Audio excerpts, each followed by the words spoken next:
influencers will play a big role. And so think about like on Instagram, like individuals have communities.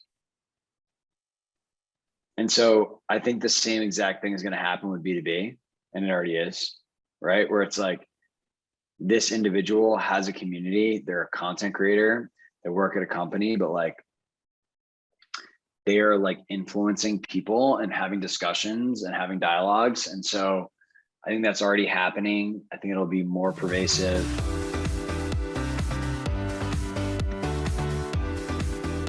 Hey everyone, I'm Joel Primack, host of the Community-Led Growth Show. Today I'm joined by Scott Britton, co-founder at Troops. Thank you so much for being on the show today, Scott.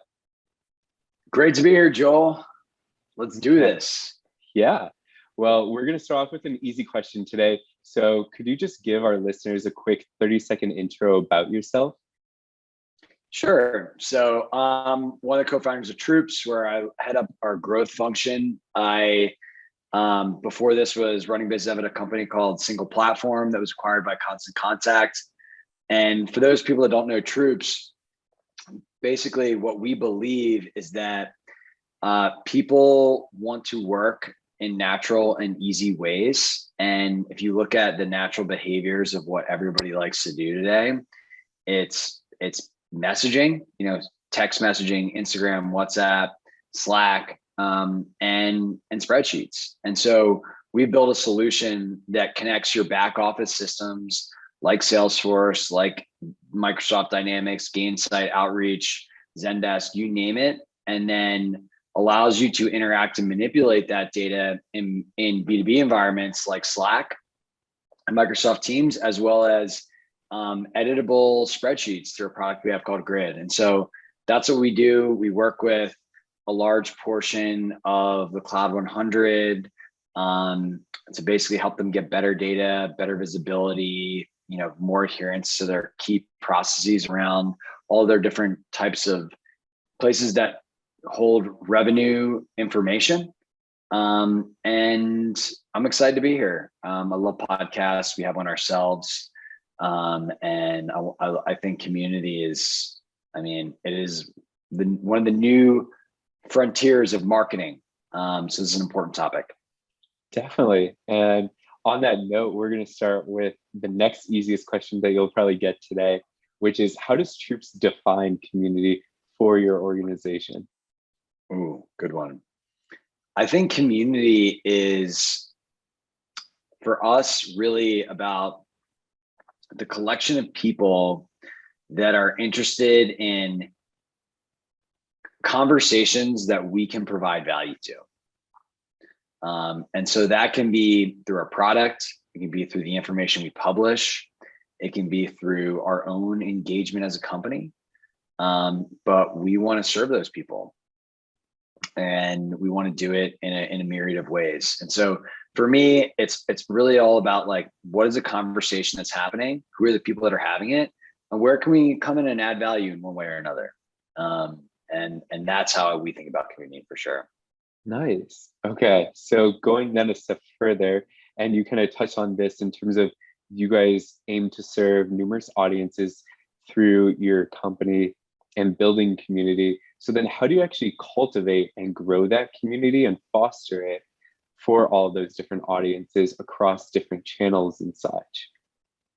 Yeah, it's not easy, man. We've tried a lot of things. Like we've tried doing our own Slack or like community. We've, influencer programs, advisor programs, customer advisory boards. I don't know, frankly, that we've like really done the best job ever of this. I think what we've done is we've provided a really, really amazing customer experience that makes people feel special and makes them have a lot of, like we have like 3 times customers, 4 times customers.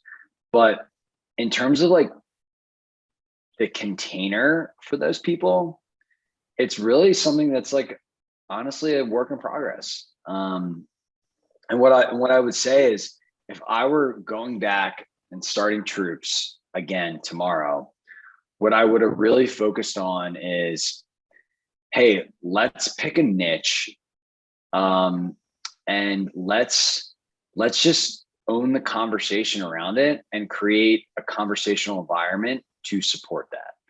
And so like I think like a great example of like someone that did take that approach in our space is like Wizard of Ops. I don't know if you know those guys, but like, you know, we're in the RevOps space and they're like, yeah, we're gonna be in this space and we're going to own the conversation and we're going to create a Slack group. And, you know, Modern Sales Pro is another great example. And we kind of created all these evangelists, but didn't necessarily do an amazing job of like providing the container for them to all interact with each other. And so it's, you know, maybe this isn't the answer that you wanted to hear, but that's the truth. No, I would say it's definitely not maybe a common answer, but I think the truth is important to share. And I would also say that through that and your experience of trying different things, that then you probably have a long, like a list of great learnings from all of those.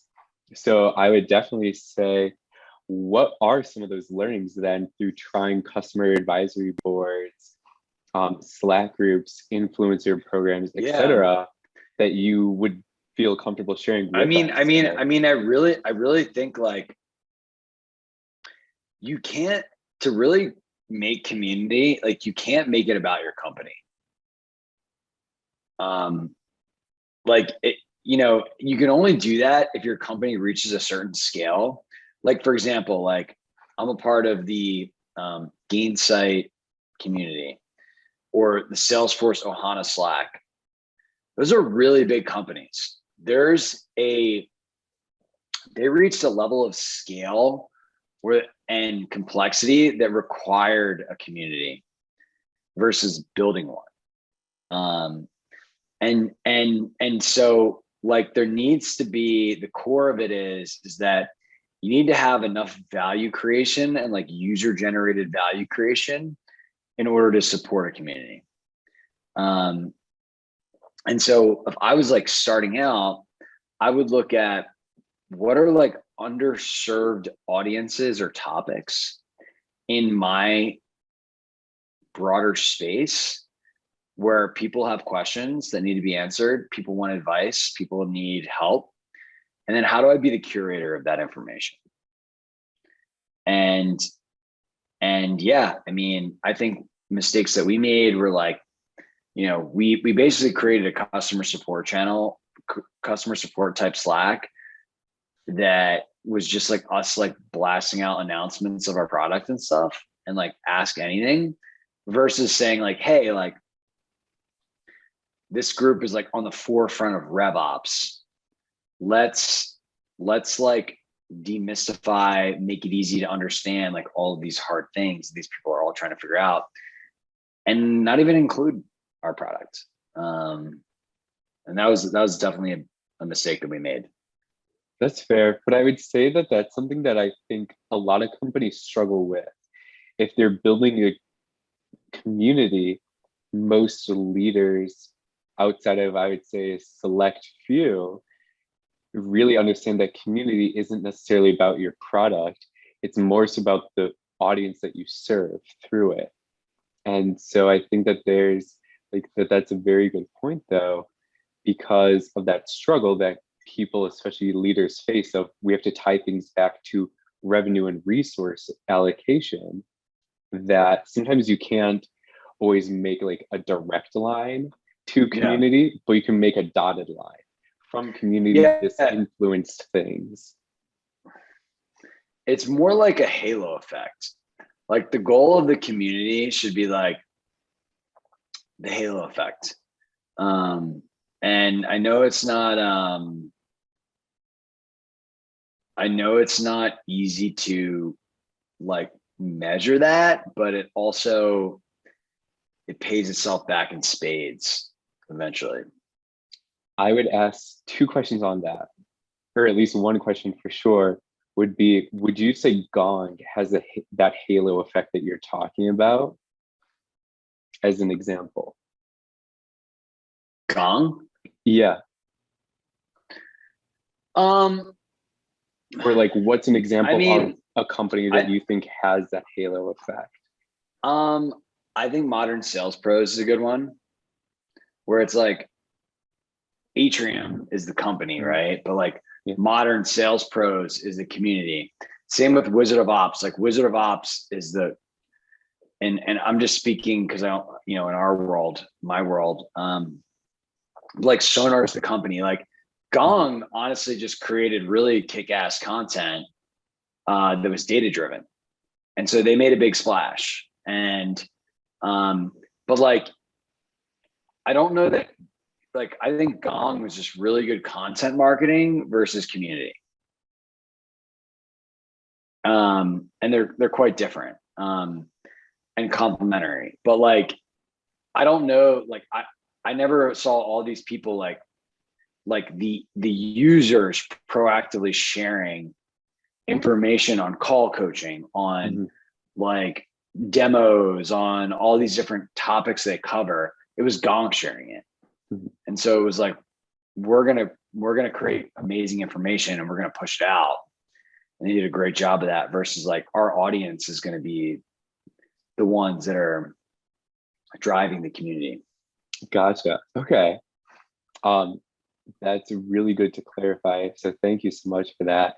And I would also say that when you talked about a halo effect, it really can touch on anything in your business, whether it's from product roadmap all the way through customer experience and various and engagements and interactions. So I think that that's a very interesting point when you talk about community and its impact, thinking about it kind of sitting above a company, but it touches everything below at the company level. Very cool. Thanks. Yeah. I mean, and community has a big impact on recruiting. It has a big impact on all kinds of things. And so, yeah, I think there's the scope of impact is certainly more than just, how many leads are we getting? Yeah, no, for sure.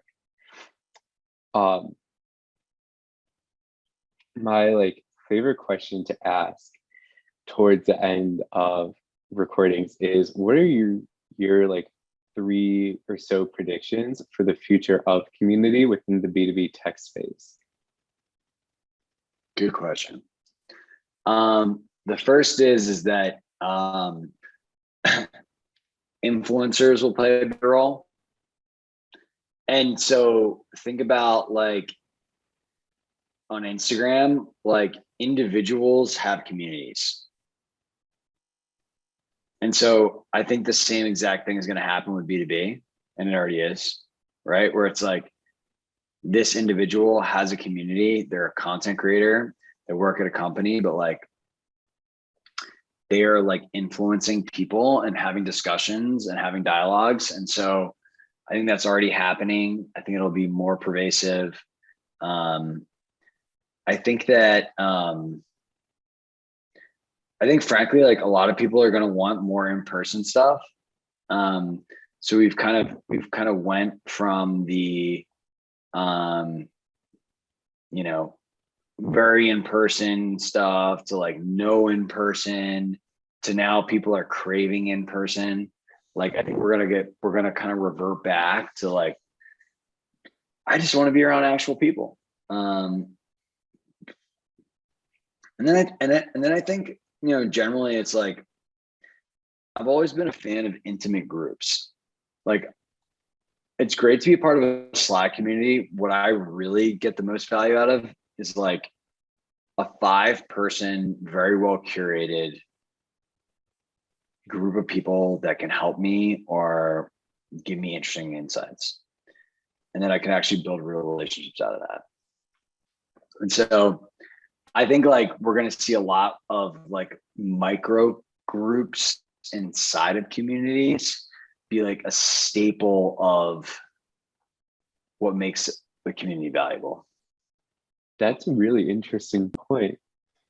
I like that, because I definitely would agree too that people like and feel most comfortable also sharing when they have a few people who they maybe know and or trust, which is part of this of them feeling comfortable sharing topics, especially if it's, hey, we're working on X. Has anyone done something similar to this? Any learnings, things to avoid, such that you can add to help us succeed in our endeavor down this road? I like that a lot. That's very interesting for sure. Thank you.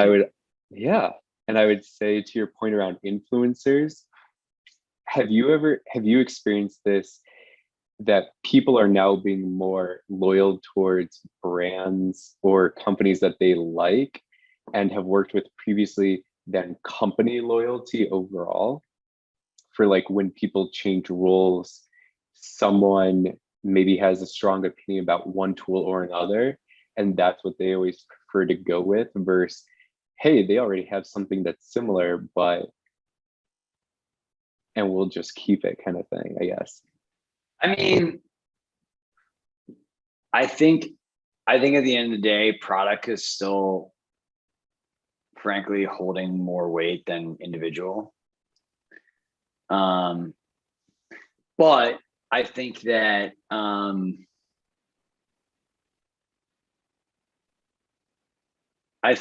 individuals can influence people on what products to pick more than they could in the past.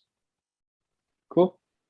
Oh, like, awesome. And I mean that more like public mind share, public share voice. Okay, gotcha. It's like John Barrow says, use outreach instead of sales loft. You're like, all right, well, you guys should check out outreach. But if you use sales loft and you fucking loved it, like, it's going to be pretty hard to change your mind. That is very true. Oh yeah. Yep. That's probably one of the more highly contested debates in the sales tech stacks, for sure. Truth. Well, awesome. Thank you so much for being a guest on the Community-Led Growth Show today, Scott. If people want to follow or connect with you, what are the best channels and or handles for them to do so? I'm on LinkedIn mostly. My Twitter got hijacked, so I'm not on there anymore. But you just search my name, Scott Britton, Britton, on LinkedIn. Connect with me. Would love to, just share information and ideas and go from there. Wonderful. Well, thank you so much and have a great day. All right, you too.